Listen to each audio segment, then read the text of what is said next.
I'm going to share some of these special situations in PCNL and how to tackle them. Well, as you know, that as Dr. Pal pointed out, what exactly is the technique? But certainly these techniques, as he rightly pointed out, that these techniques will have to be modified a little bit as per the situation.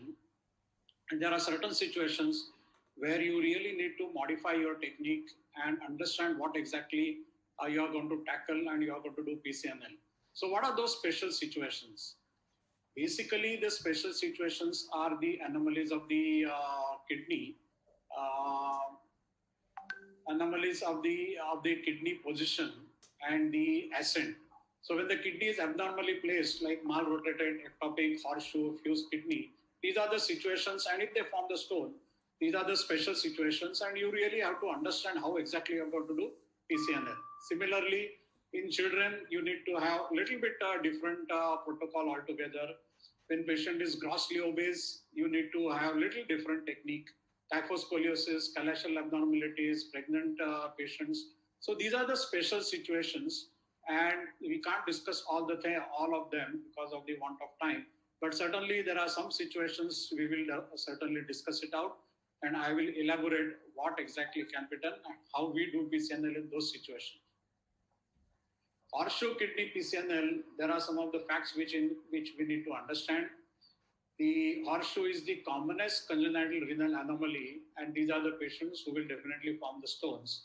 You have to understand that in a horseshoe kidney, the kidneys are much lower than the normal because it's an ascent as well as a rotation anomaly. And therefore, your puncture is much lower than the normal side where you will have the puncture. You never require to go above 12-3 in a horseshoe kidney. Upper calyx is usually preferred calyx. Lower calyx is difficult to access because not only it is much lower, but because of the rotational anomaly, it is very difficult to puncture the lower calyx. So most of the punctures are in a horseshoe are through the upper calyx. The pelvis is facing anteriorly and calyces are facing posteriorly. Now this is a fact which one has to understand, and because of this, the puncture is more medial and posterior than usual. Usually the kidneys we puncture quite laterally, but in a horseshoe your puncture will go much more medially and posteriorly. Vessels in the horseshoe kidney, there is a lot of fear amongst the newcomers that how do we do PCNL? Is there any problem with the vessels and all? One has to understand that vessels come always from the anterior, and therefore it is very safe to puncture from the posterior side. Pelvis is usually elongated, lower calyx goes into the isthmus, and therefore approach to lower calyx isthmus may be a little difficult because of the upward angulation. Sometimes because of the, if there are stones in the isthmus, you may need to use the flexible nephroscopes, and quite often when you make the upper calyx puncture, and if you have to go to the lower calyx or into the isthmus, you may have to use the long scopes and long emplots if required. PUJ also has the higher insertion, and hence the drainage may be hampered, and therefore it is very much necessary for the horseshoe kidney PCNL to have complete clearance. Every case does not, of course, need PUJ correction, but complete clearance is definitely mandatory, because even if there is some dust or some fragments which are left over, in a normal situation, they may be passed out, but in horseshoe, that may not happen. And therefore, you need to have a complete clearance. It has been shown that incidence of urolithiasis is a little bit more than the normal kidney, and that one has to be very careful. The next anomaly or special situation is the ectopic kidney, and this you will definitely keep on getting the cases. It is rare anomaly. It could be a pelvic kidney, it could be a little unascended kidney, it could be sitting into the sacroiliac joint, or it could be in the little higher up. So in this, in a situation where there is a pelvic ectopic kidney, it lies in the pelvic retroperitoneum, anterior to sacrum and inferior to the bifurcation of the aorta. Pelvis faces anteriorly or medially depending on the amount of rotation which has taken place, and the blood supply comes from the iliac or the lower aorta. Now, what are the problems when you are doing PCNL in a situation like this? The kidney is surrounded by bowel, situated in the retroperitoneal on the medial side, posteriorly lying on the bone. So it's very difficult to get the posterior the entry. Pelvis calyces faces anteriorly, and therefore it is very difficult. Abnormal and consistent vasculature and PCS access definitely is a challenge. Once you get access, rest of the things are same. Getting access is a very, very difficult thing. And therefore, the ultrasound guide and the laparoscopic guide, these are the two things which are being described for the PCNL. Typically, for a long period of time, we have been doing ultrasound guided PCNL in the pelvic ectopic kidney. This is a diagrammatic representation where we just press the probe to the kidney, displacing all the bowels. Make sure that on the sonography there is nothing between the probe skin and the kidney surface. And once you ensure that, it may be through peritoneum, but once you ensure that there is no vessel, there is no the bowel inside, then the puncture can be made, the tract can be dilated, and PCNL can be performed. This is one of the case where I will show you the ectopic kidney. We have done a lot of cases about it. This is the innovative method of a micro PCNL. Here you can see that the pelvic ectopic kidney patient is lying in a supine position with slight tilt. Ultrasound plays an extremely important part. Pre-operatively in the OPD itself, you have to see whether you are able to get the window or not. In case if you are not going to get the window, obviously you cannot do PCNL. Here you can see that the ultrasound guided puncture is made. This is micro PCNL. Inject the contrast, make sure that it is properly into the system. And now this is the innovative technique which we have been practicing in few cases of micro PCNL. MicroPuck, as you know, that it's a one-step PCNL. So all the steps of the PCNL, like wire, tract dilatation, nephroscopy, all these avoided. Once you make a puncture, you directly put a telescope and you start breaking the stone. So in an ectopic kidney situation, these are extremely important things because often you see that in the ectopic kidney, the problem starts with the dilatation, problem starts with putting the implants, problem starts with breaking the stone. Here now you can see that the MicroPuck needle is pushed inside. You can see the stone very well. The picture is quite clear. And with the laser fiber, you break the stone completely. In a MicroPuck, there is no question of retrieval of the fragments. You have to dust the fragments, put a degestant, and hope for all the dust to come out. However, if you are not going to get the window, then you need to go for the laparoscopy guided PCNL, wherein the laparoscope is introduced through the umbilicus, puncture is done, the accurateness of the puncture is confirmed by the laparoscopy. In case if you see that there is a bowel and the mesentery is coming the way, then with the laparoscopy, with the additional the ports, you have to dissect out the bowel and make sure that when you are puncturing the needle, it is not through the injuring any surrounding organ.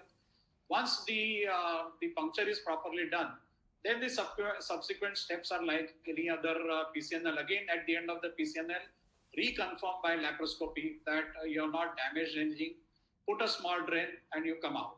So that is about the laparoscopy guided PCNL. In a pediatric situation, this is a very, very special situation. There are certain things which you need to understand.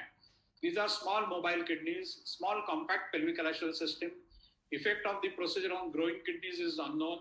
Effect of radiation is definitely there. We know the problems of radiation, and therefore ultrasound guide is preferred. Gonads have to be protected while you are doing fluoroscopy. Size of the instrument is very, very important, especially when you are doing two small children like 6 months, 1 year of age. Then the instruments have to be carefully chosen. The size of the urethra is extremely important. Whatever you are doing, you may do proper PCNL. But in the process, if you damage the urethra, it's a lifelong problem. And therefore, definitely there is a learning curve and a delicateness which is required for managing the PCNL. We have started off late doing this MIP XS, or this is the mini micro PCNL, in which it's an 8 or a 9 French tract which can be used. And the successful PCNL can be done. This is just a representative case where we are showing the mini micro PCNL. Again, it's the same, the 8 or a 9 French tract which can be used. Otherwise, the procedure is same, ultrasound guided puncture. You see where exactly the stone is, see where the calyx is, see where the desired calyx is, and you puncture the desired calyx through the ultrasound guide. Now, this is how the puncture is made. Inject the contrast, confirm that everything is proper. And now this is the 8 French mini micro PCNL sheet, which has got an adequate rigidity. Now you can put the telescope, make sure that the stone is properly seen, and the laser is used for disintegration of a stone.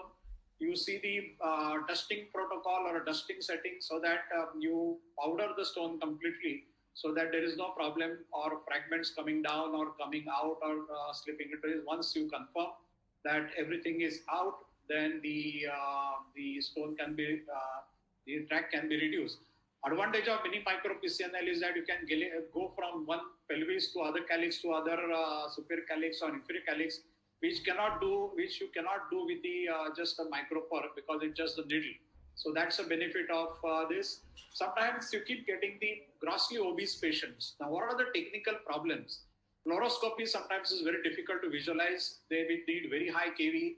Stone to skin distance is very high, needs a longer needle, longer instruments, and implant may go inside, and therefore you may have to take sutures to pull out the implants. There are many long implants which are available, long nephroscopes which are available, which can be used for such patient. This is one of the representative case. Grossly obese patient, more than 50 BMI, and very, very high 14 centimeter skin to stone distance. Very difficult right from the word go. Often people prefer to do supine PCNL. This is the patient where we are demonstrating PCNL in a prone position. So many people are required to turn the patient. The deep vein thrombosis is a problem, and you see that the obesity and this is very, very difficult. These are the instruments which are long instruments, long nephroscope, and once you puncture in a proper guide, then the rest of the PCNL is almost the same. Sometimes the challenging situation is a spinal deformity, and this is a very, very challenging case. A 70 years old male, severe kyphoscoliosis. You can see that this is the plain X-ray KUB, and this is how the patient was. X-ray KUB was also difficult to take challenge, very difficult. This patient had a renal pelvic and a lower calyxal stone with recurrent UTI, normal creatinine, and you see that there's a stone here and lower calyx stone here, and you see that this is how the CT scan look like. Again, the ultrasound is extremely useful. This is how you can't give any prone, or you can't keep patient in the supine position. We have to do PCNL in a lateral position under local anesthesia. You see that the ultrasound guide, and you see where exactly the stone is. These are all things which you need to really carefully mark in a special situation. How you are getting the window, which is the calyx which are going to puncture. And when you are doing actually PCNL, you have already done everything rehearsed. This is a local anesthesia. Under local anesthesia, give a needle, and then the patient is awake in a lateral position. Fluoroscopy is difficult to get, and with the once you get the puncture, the subsequently tract dilatation and everything is same. Laser disintegration is very useful. Make sure that all the fragments are come out, and this is how the PCNL can be done. So in a special situation, which you will keep on getting when you start doing PCNL on a regular basis, your approach should be individualized. There are no set guidelines that these are the guidelines, these are the steps which you have to follow in a special situations. The principle of PCNL remains same, and you have to modify your steps as per the situation. So this is what I wanted to tell about the special situations PCNL. Thank you very much.